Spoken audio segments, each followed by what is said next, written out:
Saludos, apreciados estudiantes de la Cátedra de Derecho Constitucional de la Universidad Central de Venezuela.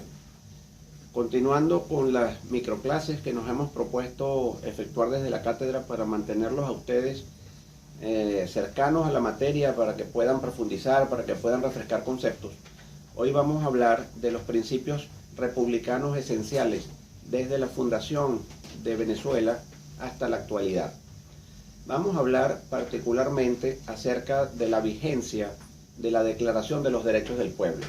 Vamos a entender que existen principios republicanos que surgieron al mundo básicamente tras la independencia o con la independencia de los Estados Unidos y la Revolución Francesa, que se cimentaron en fundamentos doctrinarios esenciales contenidos en la Declaración de los Derechos del Buen Pueblo de Virginia de 1776 y en la Declaración de los Derechos del Hombre y del Ciudadano de 1789 de la Revolución Francesa, respectivamente. Entonces, allí está centrado el tema de la libertad, el tema de los derechos humanos, el tema de la persona como elemento fundamental, ya no el poder, la superación del absolutismo bajo esta filosofía de la ilustración racional naturalista y liberal, que coloca al Estado al servicio de la persona y no la persona al servicio del Estado, como se veía bajo el absolutismo y como lo seguimos viendo lamentablemente en la actualidad en algunos países donde existen regímenes autoritarios y totalitarios como fascistas o comunistas. Bien. Una alumna me pregunta en una ocasión si la Declaración de los Derechos del Pueblo de 1811 está vigente en Venezuela. Duda que le llamó la atención por ser un documento que tiene más de 200 años. Pero el punto es que se trata del documento fundacional. Es como si pudiera pensarse si el acta de nacimiento de una persona está vigente o no. Obviamente que el acto por el cual se nace al derecho es imperecedero. Y lo vamos a demostrar bajo los siguientes parámetros. La Declaración de los Derechos del Pueblo de 1811, del 1 de julio de 1811, emanó del Supremo Congreso Constituyente de Venezuela. Luego de haber sido por el pueblo elegidos los diputados que lo iban a representar ante ese Supremo Congreso, del cual formaron parte nuestros padres civiles fundadores, dentro de los cuales destacan Juan Germán Rocio y Francisco Javier Llanes, quien lo presidió. Nos tropezamos con que incluso antes de declarar la independencia, el 1 de julio de 1811, se dicta este documento que se encuentra vigente bajo dos puntos de vista esenciales. Primero, desde la perspectiva formal, jamás ha sido derogado, ni en forma explícita, ni de manera tácita, por ningún acto jurídico o declaración de derechos posterior. En segundo término, no hubiese podido tampoco hacerlo si se hubiese dictado semejante documento. Él sería totalmente ilegítimo y antijurídico, por cuanto en materia de derechos humanos existe el principio de progresividad. Desde el punto de vista de la vigencia sustancial, material o de fondo, es indudable la vigencia de este documento, como lo vamos a demostrar a la luz de su contenido. Esencialmente está dividido en dos capítulos, uno que versa sobre la soberanía del pueblo y otro sobre los derechos del hombre en sociedad. Básicamente, la soberanía del pueblo está definida de esta forma. La soberanía reside en el pueblo y el ejercicio de ella en los ciudadanos con derecho a sufragio.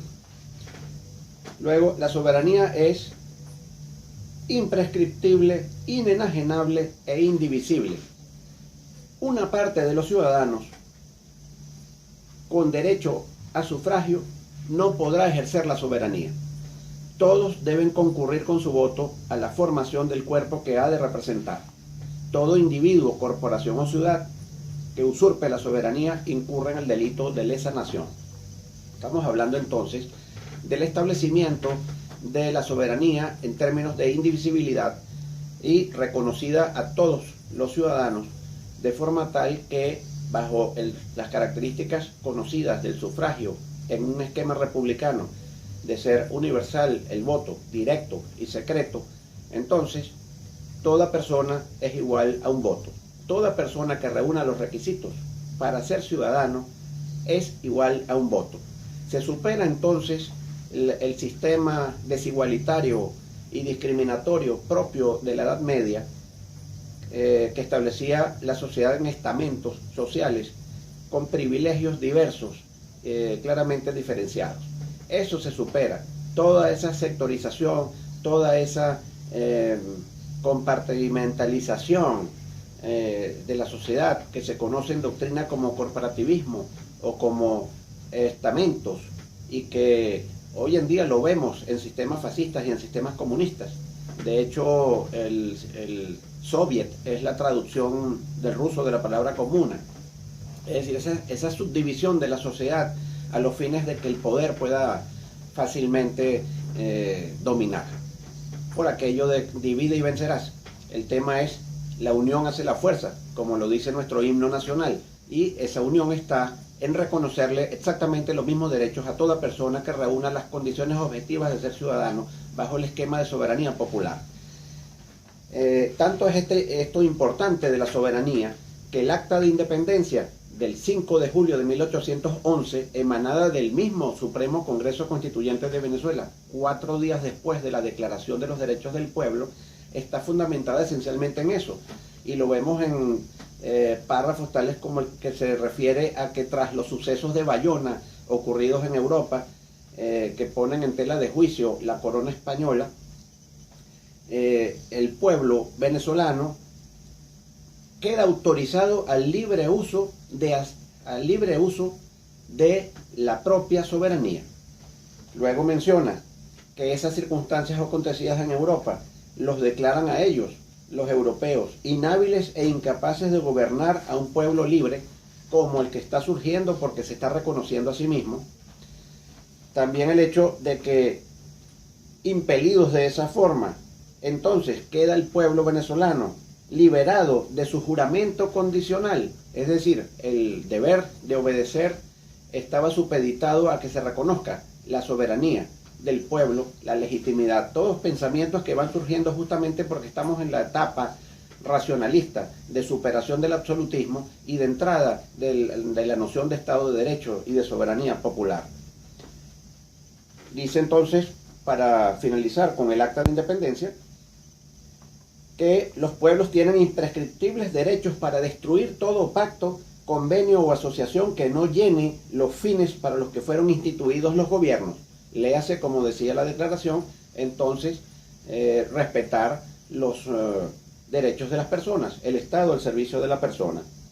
Y quedan entonces el pueblo libre y autorizado para no depender de otra autoridad que la propia. Esto, por supuesto, si lo leyéramos hoy en día en la Constitución del 99, sería los artículos 333 y 350.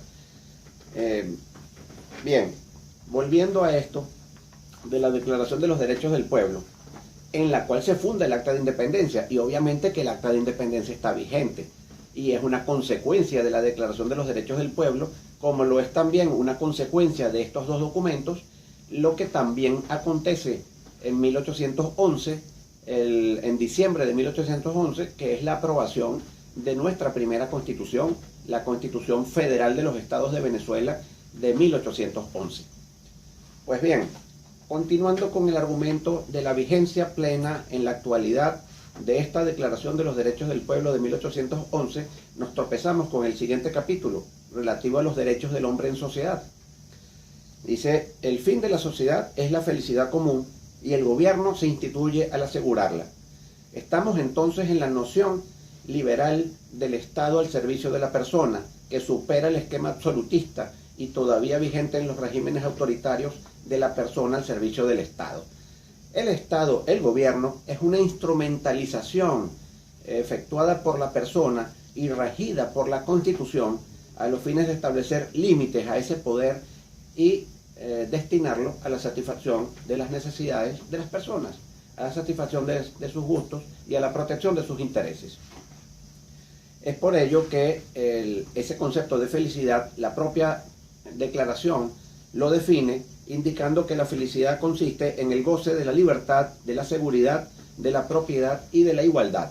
Es decir, el Estado se debe a su obligación de respetar y garantizar el goce efectivo de los derechos humanos a todas y cada una de las personas que conforman la sociedad que es titular de esa soberanía.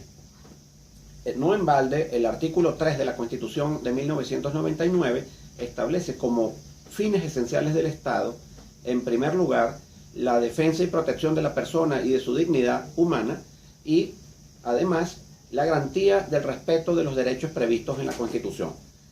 Tras haber indicado en el artículo 2 como valores superiores del ordenamiento jurídico y de la organización estatal, la preeminencia de los derechos humanos, es decir, de la persona humana, sobre cualquier otra consideración que se pueda tener. En consecuencia, la vigencia de la Declaración de los Derechos del Pueblo de 1811 en la actualidad es total y plena, al grado que podría perfectamente ser objeto de una argumentación en cualquier pretensión en juicio a la hora de iniciar cualquier tipo de proceso judicial. Muchas gracias.